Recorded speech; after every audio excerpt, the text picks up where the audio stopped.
네, 오늘 우리에게 주시는 주님의 말씀은 창세기 13장 14절에서 18절까지의 말씀입니다.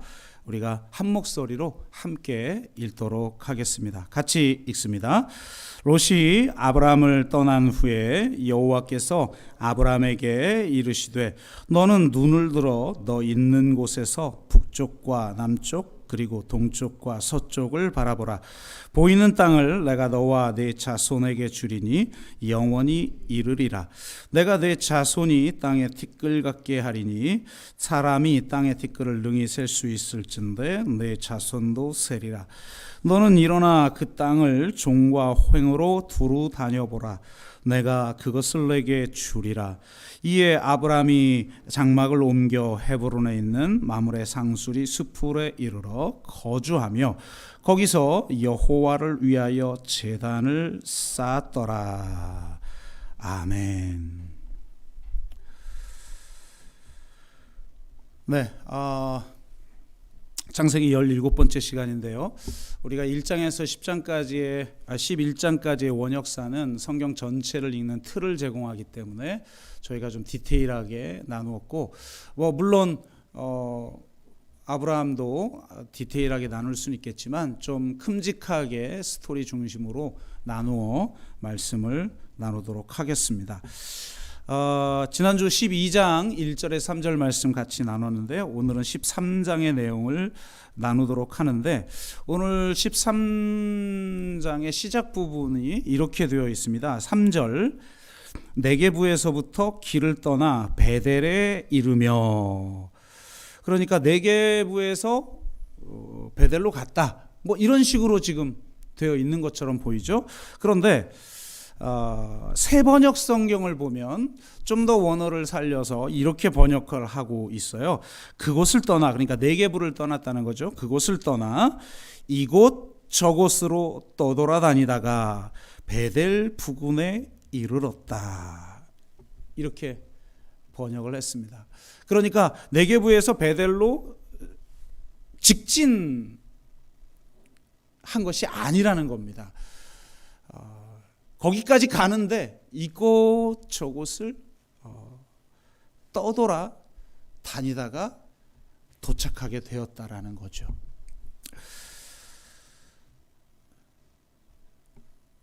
인생이라는 게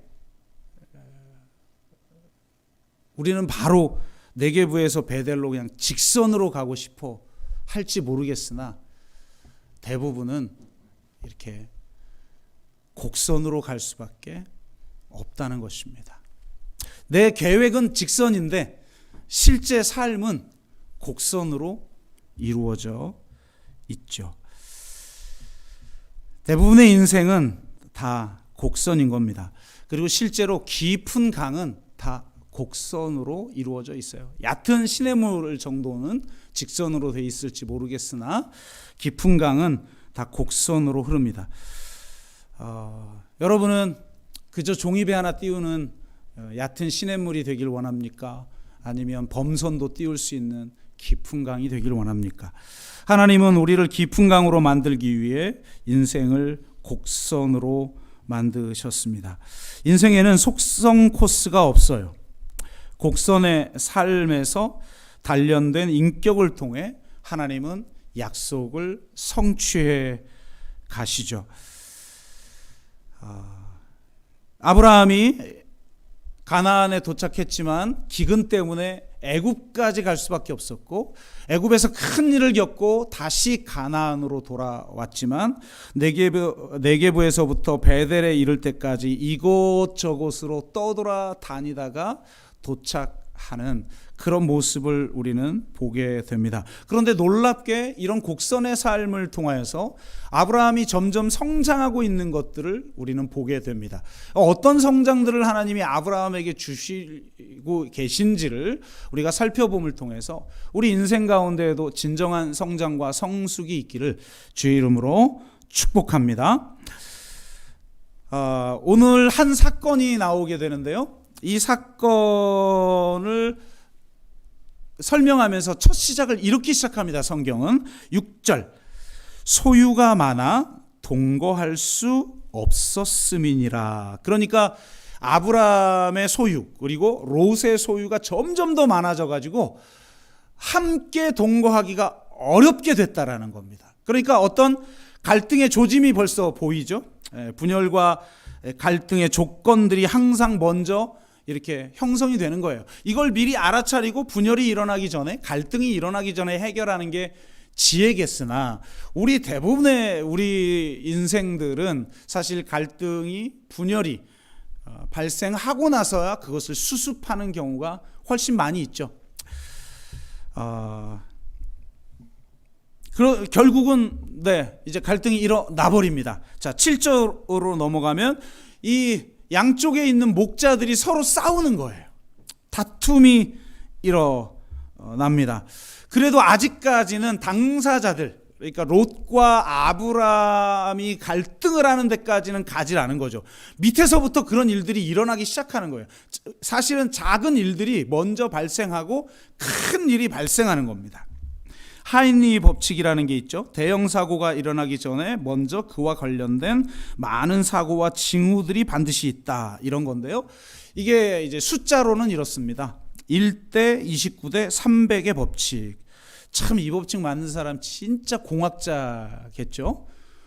우리 문학적인 기질이 있는 스타일들은 은유를 맞춰서 1대 30대 300 이럴 텐데 정확하게 분석한 대로 한 거예요. 1대 29대 300.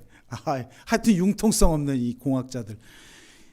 1대 29대 300 법칙이라는 거예요. 무슨 말이냐? 큰 대형 사고 한 번이 일어나려면 중형 사고가 29번이 일어나야 되고 아주 자잘구레한 사고가 300번이 일어나야 된다는 거예요. 그런데 우리는 이 자잘구레한 사고가 일어날 때마다 작으니까 무시해버린다는 거예요. 그러다가 큰일이 터진다는 거죠. 그러니까 사실 작은 일이 터질 때 더 큰 일이 일어나지 않도록 수습하는 게 지혜인데 감사하게도 아브라함은 이걸 수습할 수 있는 지혜가 있었어요. 목자들이 서로 다투게 되면 사실 오너끼리 다툴 수도 있는 거죠. 속으로 막 이런 생각을, 그리고 잘 보세요. 자, 목자들끼리 다퉜어요. 그러면 뭐 때문에 다퉜겠어요? 대부분의 다툼은 서로 옳아서 다투죠. 대부분은 둘 다 옳아요. 누가 틀려서 이렇게 갈등하는 경우보다는 둘 다 옳아서 갈등하는 경우가 훨씬 많아요. 그러면 갈등하고 다투고 나서 돌아가가지고 주인한테는 뭐라고 말하겠어요? 자기 옳음을 더 극적으로 증명하기 위해서 더 부풀리고 더 강조하고, 그러면 아브라함이 딱 들을 때는 아니 조카 롯의 이 목자들이 잘못했고 저 목자들이 저렇게 행동을 하려면 분명히 롯의 재가가 있었을 것이고 롯의 의중을 아마 뭐 따라서 했을 것, 막 이렇게 되는 거죠. 네. 마찬가지 아닙니까? 롯의 목자들도 돌아가서 보고를 할 때 이런 일이 있었는데요. 세상에 이런 일이 이렇게 한 것 같아요. 막 그러면 또 롯이 생각할 때는 아니 아무리 내가 이제 조카지만 이제 나도 다 컸고 독립했고 그런데 어떻게 우리한테 이럴 수가 있지? 그리고 아브라함은 아니 내가 어렸을 때부터 여기 키우는데 얼마나 힘썼는데 함부로 나한테 이럴 수 있지? 그러면서 결국은 아브라함과 조카 롯의 다툼으로까지 번지게 되어 있다는 거죠. 그런데 놀랍게 그러다 보면 다툼은 항상 뭐의 싸움이에요? 진상규명의 싸움이죠. 진상규명, 책임자 처벌. 이래 들어가게 되는 거예요. 그런데 이게 규모가 큰 이제 이런 사회 같은 그런 경우에선 반드시 이게 있어야 되죠. 그런데 1대1 관계나 작은 가족이나 소그룹 같은 작은 공동체에서 이런 일이 벌어졌을 때는 사실은 진상규명 책임자 처벌의 마음을 가지고는 실제로 진상규명도 안 되고 책임자 처벌도 잘 안 돼요. 왜냐하면 대부분은 서로 옳기 때문이고 대부분은 감정 싸움으로 흐르게 돼요. 그러면 서로 자기가 옳고 감정은 상했고 하니까 두 번 다시 서로 보고 싶지 않은 관계로 정리가 돼버리고 말죠. 실상 분쟁을 해결해보는 많은 경험을 통해서 시행착오도 겪어보고 또 비폭력 대화가 무엇인지 그게 자연스럽게 나에게 나올 수 있는 정도의 수준이 되지 않으면 사실은 여러분 경험이 있잖아요. 풀려요 잘? 대부분은 관계가 깨지고 기분만 상하고 아니면 덮어놓고 그냥 참고 말아버리는 것으로 끝나버리게 된다라는 겁니다. 그래서 쉽지 않은 문제죠. 그래서 우리가 반드시 가져야 될 것은 진상규명이라고 하는 명확한 어떤 사태 정리보다 중요한 것이 관계를 세우는 거에 있다라는 걸 잊으면 안 된다라는 겁니다. 시시비비를 가리는 것이 사랑의 관계를 깨트릴 때가 훨씬 많이 있는 것이죠. 장기적으로는 그 문제를 성숙하게 해결하는 게 가장 좋겠으나 시시비비를 가리다가 사랑의 관계마저 깨트리는 경우가 훨씬 많이 있는 거예요. 그래서 아브라함은 이렇게 접근합니다. 너나 나나 내 목자나 내 목자가 서로 다투게 하지 말자. 지금 목자들은 다퉜는데 보아하니 너와 나도 다투게 생겼다라는 거죠. 그러면서 우리는 한 친족 아니냐. 이런 일로 관계가 깨진다라는 거는 있을 수가 없다. 그래서 사랑의 관계를 지켜내는 훨씬 더 큰 가치를 붙들기로 합니다. 이건 여러분 굉장히 중요한 거예요. 왜냐하면 지금 시대는 개인적 관계든 사회적 관계든 진상규명 책임자 처벌이 가장 앞선 감정이기 때문에 지금의 시대는 거의 이 대화도 안 되고 관계 회복도 안 되고 관계를 풀어가는 것도 안 되는 시대를 살아가고 있다라는 거예요. 이게 참 어려운 문제예요. 그래서 이제 아브라함이 이 관계를 지켜내기로 결정을 합니다. 그리고 어떤 문제가 발생을 할 때 우리가 가져야 될 굉장히 중요한 자세가 있는데 당신이 옳다라고 하는 거예요. 라인홀드 리버가 이런 말을 했어요. 사실 우리의 선택은 옳고 그름 사이의 선택이 아니라 더 많은 경우 그것은 보다 큰 악과 작은 악 사이의 선택일 때도 많다는 거예요. 그래서 이것이 선이고 이것이 악이다라고 생각하지 말고 보다 작은 악을 선택할 경우가 있음을 기억해라 라고 조언을 해줍니다. 사실 우리의 삶 속에 대부분의 경우는 서로가 옳은 경우가 많이 있죠. 나는 인정할 수 없어도 그렇습니다. 그래서 이때 중요한 것이 상대도 옳을 수 있다는 거예요. 근데 우리는 아주 그 이분법적 사고방식을 가지고 있거든요. 내가 옳았으면 상대가 틀려야 되는 거죠. 이런 사람은 미학적 차원까지 갈 수가 없어요. 미학적 차원은 비대칭성과 모호성에서 나오는 건데 딱 부러진 사람이 어떻게 미학을 추구합니까? 공학을 추구할 수밖에 없죠. 그건 답이 안 나오는 거예요. 아디오포로가 불가능한 거죠. 이 딱 부러진 사람은. 그러니까 내가 옳아도 너도 옳을 수 있다라는 사실을 기억하는 게 굉장히 중요해요. 그래서 제가 저번에 한번 소개한 것처럼 황희정승, 이 사람이 별명이 삼가재상이라고 그러잖아요. 삼가정승이라고도 하고. 왜 삼가냐? 세 번 다 옳다라고 말하니까. 그래서 유명한 일화, 우리 다 잘 알고 있는 일화 있잖아요. 종들이 싸웠어요, 그 집안에. 어느 종이 먼저 찾아온 거죠, 황희정승을. 그래서 막 이제 막 하소연하는 거예요. 세상에 저 종이 있잖아요. 막 이랬어요. 그러니까 딱 듣고 보니까 네가 옳으네. 근데 상대편이 또 이제 황희정승을 찾아옵니다. 그래서 뭐 하소연하죠. 세상에 저 종이 어쩌고 내가 그래서 이렇게 했어요. 그랬더니 듣고 보니까 네가 옳으네.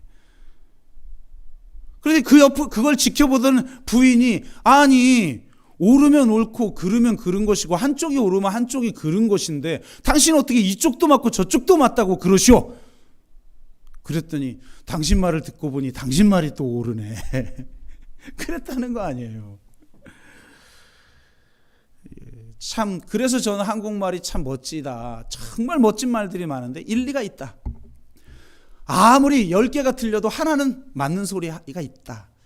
그 맞는 소리를 들어주는 거죠. 그래서 전 두 가지 버전의 당신도 옳다가 있다고 그러는데 첫 번째 버전은 이런 겁니다. 그냥 제가 한번 요즘 유행하는 청년들의 그 밈이 있잖아요. 여러 짤들을 밈으로 바꿔서 사용을 하고 있는데, 지난번에 우리 정현 형제가 올려준 빨간 머리 앤 같은 그런 사진도 굉장히 좋고, 자기가 자전거 몰고 가면서 자기가 바퀴에 끼워놓고 남 탓하고 하는 그런 어떤 게 이제 하나 밈처럼 이렇게 문화적 밈으로 작동을 하고 있는데요. 이것도 하나 제가 보여드리도록 하겠습니다. 아마 여러분 보셨을 것 같아요. 네, 이렇게 말하죠. 영원한 행복을 얻으려면 어떻게 해야 합니까? 그랬더니 저 도사가 이렇게 말합니다. 바보들하고 다투지 말아야 합니다. 그랬더니 다음, 전 그렇게 생각하지 않습니다. 그랬더니 하는 말, 네, 당신이 옳습니다. 무슨 말이에요? 네가 바보다 이 말인 거죠. 네. 근데 사실 저 상태에서 저러기가 쉽지 않아요. 남 조언해 줄 때는 말을 잘해도 내가 당사자가 될 때는 내 의견에 반박하는 거예요, 이렇게 되는 거죠. 그런데 저 사람은 아무래도 도사다 보니까 당신이 옳습니다. 그러고 말아야지. 여러분, 다툰다라는 건 내가 똑같은 수준이라는 거예요, 사실은. 그러니까 안 다투는 게 상책이다 라는 것이죠. 또 하나의 당신이 옳다라는 것은 바로 정혜신 박사가 낸 책 제목이죠. 여기서 당신이 옳다라는 건 뭡니까? 옳고 그름의 옳음을 말하는 게 아니잖아요. 이렇게 단순 사고방식을 가진 사람은 이미 그거 아니잖아요. 그러면 그냥 당신 말이 맞습니다 그러고 끝내요. 그건 설명한다고 되는 문제가 아니야. 지금은 받아들일 수준도 안 되고 그릇도 안 되고 상태도 안 되는 거예요. 그냥 당신이 맞네요 하고 넘어가세요. 그런데 정혜신 박사의 이거는 한 단계 더 업그레이드죠. 당신이 옳다라는 건 옳고 그름에서 옳다가 아니에요. 이런 뜻인 거죠. 내가 그럴 때는 분명 그럴 만한 이유가 있을 거야. 잘못된 행동을 그가 선택했어도 그 잘못된 행동을 선택했을 뿐이지 그 행동을 선택한 이유, 그건 옳다는 거예요. 그 마음은 옳다는 거예요. 그걸 받아줘야 된다는 거예요. 그래야 회복이 일어난다는 거죠. 왜 서로 다투게 만들었느냐, 네가 뭐 잘못이지, 니네 목자가 잘못이지, 진상규명, 책임자 처벌, 관계 회복이 안 되는 겁니다. 그래서 그는 그 다툼의 옳고 그름을 따지기보다 이거는 구조적인 문제구나 라는 걸 파악을 한 거예요. 보세요. 다투기 전에 뭐가 먼저 기록되어 있어요, 성경은. 그러니까 성경의 기록은 기가 막힌 거예요. 재물이 많아 동거할 수 없음이라. 그러니까 이거는 개인적인 문제가 아니라 구조적인 문제라는 거죠. 우리 자꾸 이 두 가지 차원을 헷갈리는 거예요. 구조적인 문제를 자꾸 개인적 차원으로 환원시켜서 막 섭섭해하고 따지고 이런 사람이 있고, 개인적인 차원에서 풀어야 되는 걸 자꾸 구조적인 문제로 접근하는 것, 이게 뭔가 문제가 있는 거죠. 자기 안에 꼬인 게 있으면 이렇게 되는 거예요. 그런데 아브라함은 꼬인 게 없으니까 해결하는 거죠. 이거는 구조적인 문제구나. 그러면 우리가 따로 독립하는 수밖에 없다. 그러면서 놀라운 이야기를 합니다. 내가 좌하면 나는 우하고 내가 우하면 나는 좌하리라. 이게 진짜 이거 도대체 이게 어떻게 하면 이렇게 할 수가 있습니까? 더군다나 이 시대 고대 근동사회, 지금도 여러분 중동에 가면 지금 우리 조선시대 같은 문화가 있는 거거든요. 장유유서 이런 것들이 있는 곳인데 어떻게 이렇게 내어놓습니까? 그러면 우리나라 같으면 어때요? 그러니까 저는 어떤 거든 여러분 다 왜곡되면 안 좋은 겁니다. 우리 동양권은 다 나쁩니까? 아니 그러면 봅시다. 우리 유교사회 정반대되는 서구 그럼 자유주의는 다 좋습니까? 지금의 자유주의가 좋아요?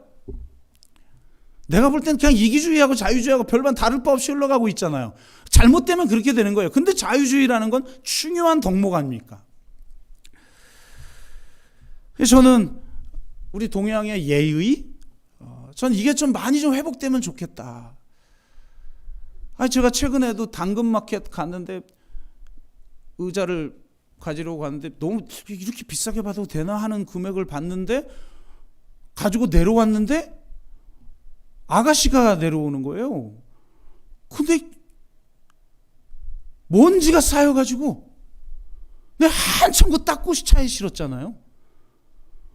아니 이건 상식적으로 이해가 됩니까? 여러분 같으면 우리 옛날 사람들은 어떻게 해요? 눈치라는 게 있잖아요. 우리 동양 사회에는 눈치가 있어야 돼요. 눈치와 예의. 요즘 눈치와 예의가 너무 없는 것 같아.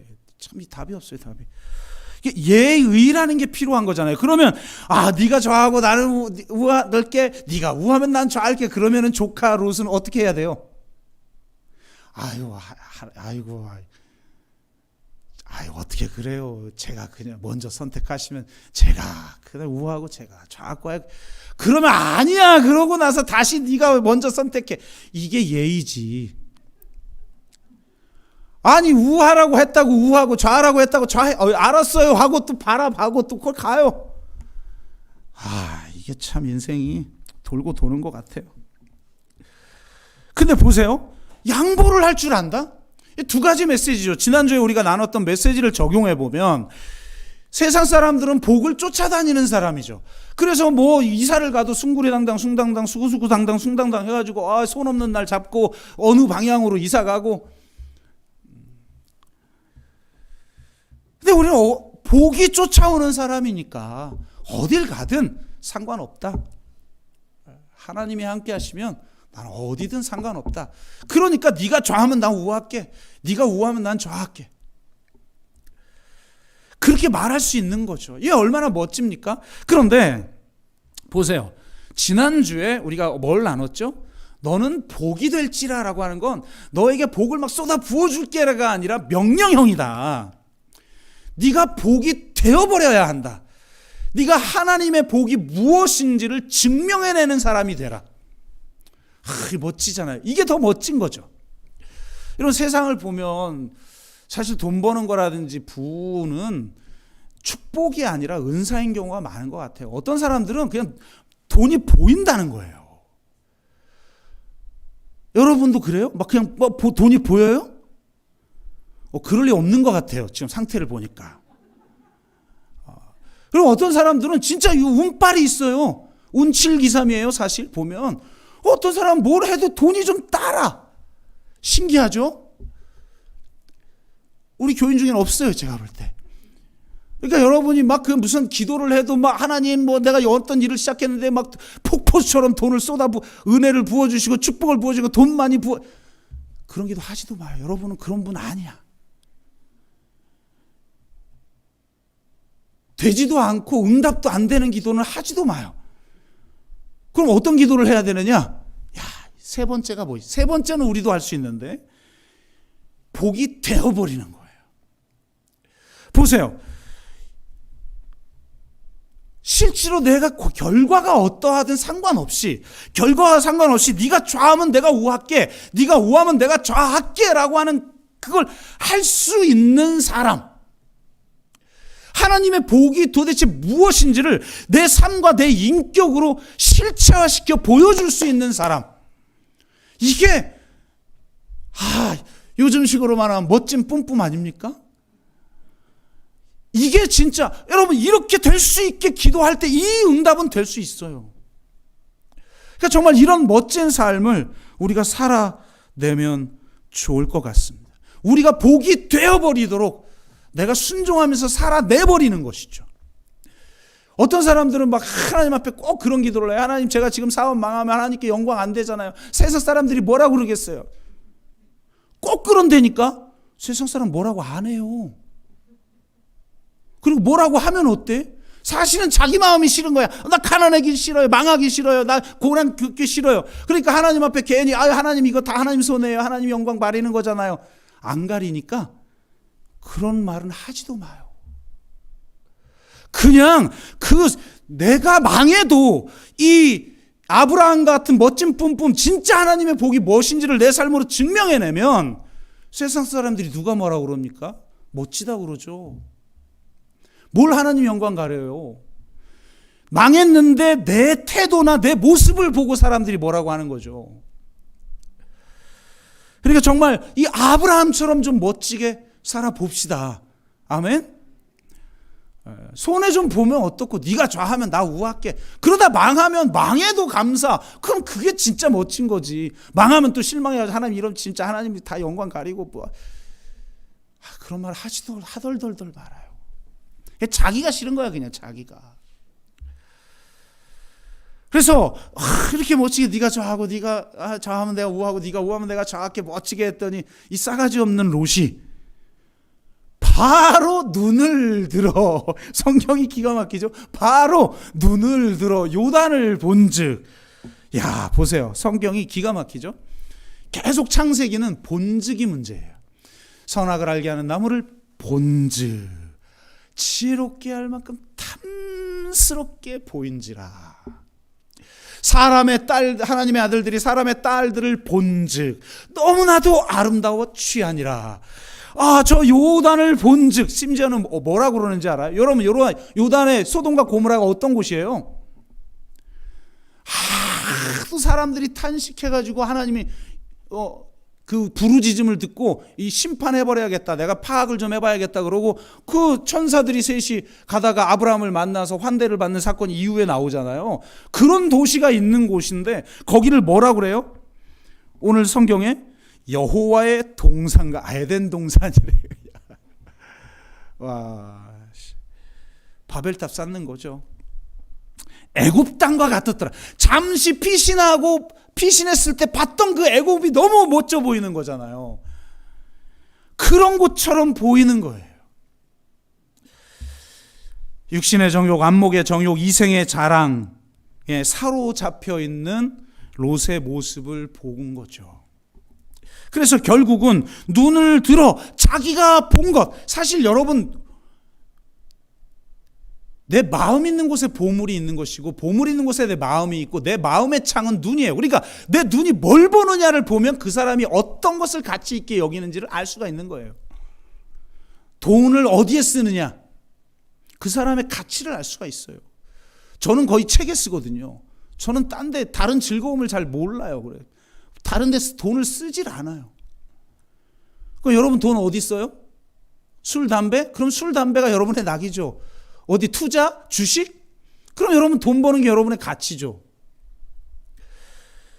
눈을 들어 정말 여호와의 동산 같게 내가 여러분 여호와의 동산이 아닌데 그렇게 여겨지게 된다는 거예요. 내 눈이 바뀌게 돼 있어요. 그게 너무 소중하고 아름답고 좋은 것으로 보이는 거예요. 나를 정말 행복하게 할 것으로 보여져 버리는 역사가 생긴다니까요. 근데 많은 세상 사람들은 넓은 길로 가는 거죠. 눈을 들어 자기가 보기 좋은 것을 선택하면서 살아가요. 그런데 여러분, 아브라함은 14절에 보니까 뭐라고 그래요? 하나님이 눈을 들어. 기가 막히잖아요. 하나님이 눈을 들어 보게 한 것을 보는 사람. 그래서 그것이 내 삶의 목적과 방향성을 결정하는 사람. 그게 축복 아니겠어요? 여러분, 자기 눈을 들어 보기 좋은 걸 선택한 것의 결말이 뭐예요? 결국 소돔과 고모라에 정착하게 되고 그 사람들을 닮아가게 되고 결국은 그들과 같이 심판을 받게 되고 아내는 소금 기둥 되고 동굴로 겨우 피신을 했는데 그 동굴에서 그 딸들하고 성적인 교합이 이루어져서 모압과 암몬 자손이 만들어지잖아요. 이게 도대체 뭐냔 말이에요, 도대체. 그러니까 여러분, 눈을 들어 보기 좋은 걸 선택하는 인생 되지 마십시오. 하나님이 눈을 들어 보게 한 그곳을 향해 나아가는 인생 되시기를 주의 이름으로 축복합니다. 그래서 이제 롯이 떠나요. 뭐 인사도 없어 보니까 이 성경에 보니까 그동안 고마웠어요. 뭐 이런 게 있어야 되는데 그 롯이 아브라함을 떠난 후에 하나님이 나타나요. 여러분 보세요. 하나님이 나타나서 놀라운 그 약속을 하실 때마다 앞에 뭐가 있어요. 자, 12장 1절에서 3절은 뭐의 이후에 벌어진 거죠? 아버지가 죽은 후에. 그리고 지금 하나님이 나타나서 놀라운 약속을 주고 계시는데 여러분, 동쪽과 서쪽, 북쪽과 남쪽을 바라봐라. 그리고 네가 종과 횡으로 걸어가라. 이거는 고대 근동의 계약 양식이에요. 계약서 쓰고 있는 거예요. 지금 이 땅, 네 땅. 하나님 앞에 지금 도장받고 있는 거예요. 이런 예식을 지금 하는 일이, 엄청난 일이 언제 일어났냐? 롯이 떠날 때. 본토 친척 아비 집을 떠나라고 그랬는데 아버지를 못 떠났다가 아버지가 죽고 나서야 하나님이 나타나요. 근데 또 조카를 데리고 나왔다가 조카가 떠나고 나서야 하나님이 나와요. 여러분, 왜 하나님을 경험하지 못하는가? 내가 놔야 할 걸 못 놓으니까 그런 거예요. 포기하지 못하는 거죠. 여러분, 그래가지고는 하나님 경험하기가 어려워요. 롯이 아브람을 떠난 후에 하나님이 나타나서 엄청난 이야기를 하고 계시는 거예요. 이 땅이 네 땅이다라는 거예요. 계약서 지금 도장 찍고 있는 거예요. 뭘 했다고? 그냥 약속을 하시는 거예요. 그리고 이 약속은, 하나님의 보증은 곧 성취예요. 이 땅을 준 거예요. 그런데 정말 하나님이 얼마나 놀라우신 분이시냐면, 이 동쪽과 서쪽, 남쪽과 북쪽을 봐라 라고 말을 하는데, 번역은 이렇게 되어 있지만 히브리어에, 저는 뭐 잘 모르니까, 학자들에 의하면 이 문장에 영어로 말하면 please에 해당하는 소사가 붙어 있다는 거예요. 저는 플리즈 하면 우리 애들이 생각이 나는데, 우리 아이들이 슈렉, 일부 예배 때 제가 슈렉이 생각이 안 나서 물어보니까 슈렉이라고 그러더라고요. 슈렉에 보면 고양이가 나오잖아요. 그 고양이가 뭐 부탁할 때 어떻게 해요? 근데 눈이 동그래가지고, 그걸 어떻게 애니메이션으로 그렸는지 몰라. 이렇게 하면 그냥 안 들어줄 수가 없잖아요. 우리 셋째가 그랬거든요. 얘 혼내야 되는데, 뿌잉뿌잉 하면 못 혼내니까 우리 첫째 둘째가, 우리 때는 혼냈는데 왜 얘는 안 혼내냐고 맨날 이래. 그게 뭐예요? 플리즈. 그게 플리즈잖아요. 플리즈. 플리즈. 제발. 우리가 뭘 부탁할 때, 아쉬울 때 플리즈. 근데 지금 보세요. 하나님이 뭐가 아쉬워요? 근데 하나님이 플리즈. 제발. 남쪽과 동쪽, 남쪽과 북쪽, 동쪽과 서쪽을 봐. Please. 근데 이 소사가 굉장히 성경에 많이 쓰이는데, 하나님과 인간과의 관계에서는 딱 4번밖에 안 쓰인다는 거예요. 그게 어디에? 창세기 3개가 나오는데, 오늘 본문 13장 14절, 창세기 15장 5절, 22장 2절, 그리고 출애굽기 11장 2절이라는 거예요. 그런데 여기 여러분 가서 찾아보시면 이 모두가 놀라운 하나님의 약속과 기적. 예를 들어서 15장 5절에 보냐? 너에게 아들이 있을 거야. 보세요. 내가 아이를 낳을 수 없는 나이 든 사람이에요. 경수가 끊겼어요, 아내는. 근데 아이를 줄게. 근데 이런 엄청난 축복과 기적의 약속을 하시면서 Please. 제발. 내가 한 이 약속을 제발 좀 믿어줘. 제발 좀 자기를 부인하고 자기 십자가를 좀 줘봐.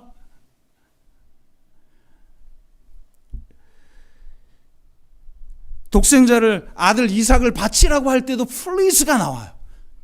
왜요? 그 일 이후에 도대체 여러분 엄청난 기적을 약속한 것에도 플리즈예요.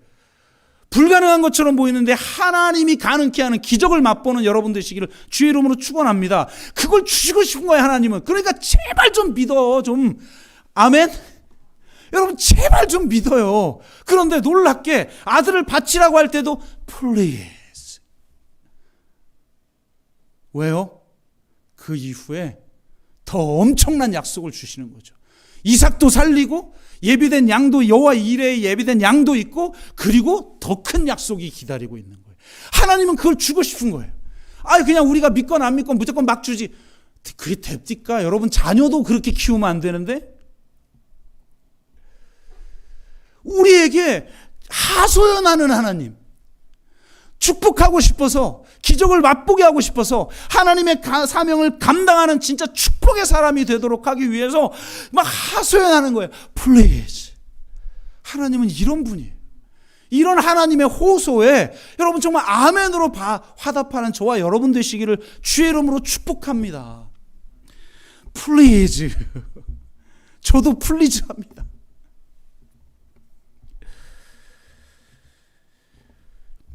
그래서 결국은 그는 하나님과 계약서를 쓰고 땅에 대한 보증을 받고 결국 아브라함의 후손은 그 땅을 차지하게 됩니다. 제가 결론을 맺으면서 우리가 이런 말씀을 드리고 싶어요. 우리가 인생은 곡선이라는 사실을 기억하세요. 우리의 계획은 항상 직선이죠. 그런데 내가 계획한 것과 상관없는 이상한 일들이 계속 일어나요. 몸이 아픈다든지 갑자기 사고가 난다든지 큰 일이 터진다든지 인생의 굴곡이 참 많아요. 그런데 그 인생이 곡선이구나라는 걸 느낄 때 반드시 기억해야 될 게 있어요. 오늘 성경은 놀랍게도 어떤 곳으로 도착하는 동안에 거기에 가는 동안 이곳저곳을 떠돌아다닐 수밖에 없는 이 곡선의 인생을 살았다고 말을 하는데 그 인생에도 포인트가 있다는 거예요. 잘 보세요. 12장하고 13장. 13장 끝은 뭡니까? 헤브론에 정착하고 거기에 단을 쌓아요. 그러니까 항상 하나님은 어떤 결절점을 주시는데 그곳에서 어떤 사람으로 아브라함을 세우기를 원하냐면 예배하는 사람으로 세우기를 원해요. 하란에 머물다가 가나안에 도착해서 이 땅을 너에게 줄게라고 약속했던 그곳이 어디예요? 세겜입니다. 거기서 처음으로 단을 쌓아요. 그리고 그 다음에 움직인 곳이 어디입니까? 바로 베델과 아이 사이예요. 아이성 전투할 때 그 아이. 그 사이에서 다시 제단을 쌓아요. 그러다가 가뭄이 드니까 애굽으로 갔다가 하마터면 아내까지 빼앗길 뻔한 일을 겪고 다시 돌아와서 네게부에서 어디로 들어와요? 베델과 아이 사이로 다시 와요. 그러면서 오늘 13장에는 설명을 해요. 처음 제단 쌓은 곳이더라. 여기서 여호와의 이름을 불렀더라. 아멘. 예배가 회복되는 거예요. 그리고 나서 그곳을 떠나 이곳저곳 돌아다니다가 결국은 그 조카 롯과의 그 다툼이 일어나게 되고 그를 떠나보내는 일을 겪은 다음 하나님이 나타나서 놀라운 약속을 주셔요. 계약서에 도장을 찍어버립니다. 그리고 나서 그는 헤브론에 도착하여 여러분 제단을 쌓습니다. 인생의 수많은 곡선과 같은 인생이지만 어떤 특정한 결절점에서 아브라함은 항상 제단을 쌓습니다. 예배의 사람의 모습을 보여줍니다. 세겜이 어떤 곳입니까? 어깨, 권능이라는 뜻이에요. 여러분 모래라고 하는 거 상수리나무 이런 곳이 있는데 고대근동에 이거는요 하늘과 땅을 잇는 곳이에요. 예수님 살았을 당시에도 그렇죠. 나다나엘이 나무 밑에서 묵상을 하잖아요. 이 시대는 다 그랬단 말이에요. 우리 옛날 사람들도 성황당 다 큰 나무 밑에 있고 그러잖아요. 이게 하늘과 땅을 잇는 곳이라고 여겼어요. 이 시대에는. 그래서 주로 단을 상수리나무에서 쌓습니다. 그런데 그것이 세겜이에요. 무슨 말이에요? 우리가 진정으로 예배가 회복될 때 하나님이 임재하고 하나님이 임재할 때 능력이 회복되어지고 그 능력을 힘입어 하나님의 목적을 감당하는 거예요. 우리 셀 양육할 때 셀에 있어야 될 3P를 배우죠. 3P가 뭡니까? presence, 임재. P, 두 번째 P, power. 세 번째 P, purpose예요. 하나님이 임재해야 하는 셀. 하나님이 임재하지 않으면 우리가 왜 모입니까? 왜 예배를 드립니까? 여러분의 인생에 하나님이 임재하지 않는데 내가 왜 하나님을 믿어야 합니까? 여러분 하나님이 임재하는 인생 되시길 주의 이름으로 축복합니다. 하나님이 임재하면 거기에 파워, 하나님의 능력이 권능이 임하는 거예요. 그러면 하나님의 뜻이 이루어지는 겁니다. 예배란 하나님께 권능을 받는 것이고 우리의 예배는 하나님의 뜻을 이 땅 가운데 이루어내는 거예요. 뜻이 하늘에서 이루어진 것처럼 땅에서도 이루어지이다. 아멘. 그러니까 우리의 예배는 우리가 예배를 드린다. 삶의 제사든 우리가 함께 모여서 예배를 드리는 예배든 그 예배는 정복 행동이에요. 우리가 하나님께 예배했다라는 건 하나님의 약속이 성취되었습니다라는 고백이에요. 그래서 놀랍게 지금 아브라함이 예배를 드린 세겜, 베델, 헤브론이라는 이 세 곳은 여러분이 여호수아서를 읽어보면 가나안을 정복하기 위한 야전 사령부가 있는 세 곳이에요. 세겜, 베델, 헤브론입니다. 우리는 세상 사람들처럼 무력으로, 권력으로, 힘으로, 부로 정복하는 게 아니에요. 우리는 사랑으로, 자기 희생으로, 섬김으로, 공동체로, 나눔으로, 이 세상을 돌봄으로 세상을 정복하는 거예요. 진정한 예배자만이 이 세상 가운데 그런 하나님의 나라를 이루어드리고 하나님의 뜻이 이 땅 가운데 이루어지는 놀라운 일들을 해내는 줄로 믿습니다. 정말 예배에 목숨 걸고 예배에 승리하는 저와 여러분 되시길 바라고 인생이 참 곡선이구나라고 느낄 때 그 곡선을 통해 우리를 예배자로 세우기를 원하신다라는 하나님의 뜻을 분명히 기억하는 저와 여러분 되시기를 주의 이름으로 축복합니다.